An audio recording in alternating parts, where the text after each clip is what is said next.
It's FlyDay, and this week's star from my New Zealand selection is Alan. Say hi, Alan.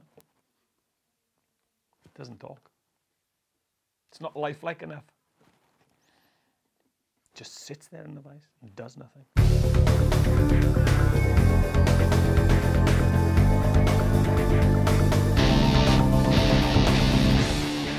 Right, I'm going to tie the Alan fly from my New Zealand selection. Now, it's not a selection that's from New Zealand. It's actually a selection to fish New Zealand style. Now, of late, you will hear and see written in the press talking about duos, trios, quados. Now, all that means is using a few flies underneath a dry fly. That's all it is. It's been going on for centuries. I think some people are trying to reinvent the wheel. That's all it is using 1, 2 or 3 flies under the dry fly. Now, why would you do this? Well, there are a few reasons. First one is that the dry fly acts as a good strike indicator or bite indicator. The other reason is that you're covering different levels. Now, if you're fishing upstream, then using the dry fly on the top dropper, then you're using a lighter nymph on the middle and then the heavy nymph on the point. So what that means is you're covering 3 levels. You're covering any fish that's looking towards the surface. You're covering any fish that are feeding mid-water, and you're covering any fish that are feeding right on the deck.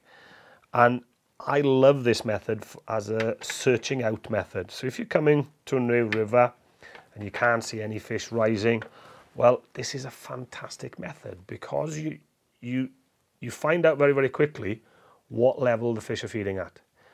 And then, for instance, if they were continuously catching on the point fly, well, take the dry fly, take the middle dropper and maybe fish check nymph style. So you're rolling the flies off the bottom.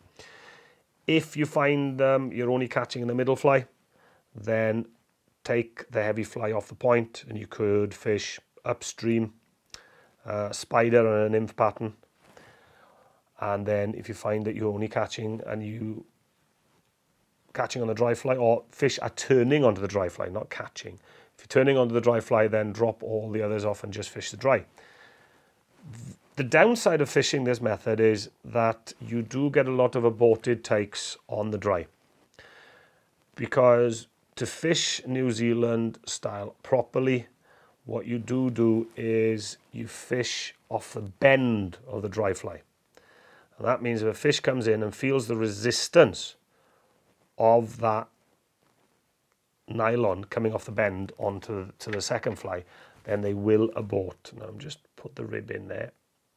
And we're just going to finish off with a little bit more hairs here, just tucked in the back there. And the dry flies I've chosen are stimulators. Now, used predominantly out in the States, but they are great because they offer a big mouthful to the fish. And I find the stimulators really good at deceiving the big trout that don't come out very often on the rivers, and they won't come up for small little dry flies. They want a mouthful to sort of entice them from the bottom. So choose one of the stimmies and then put the lighter one, nymph, in the middle and then the heavy one on the point. And then you can search out any river and find out where the fish are feeding on very, very quickly.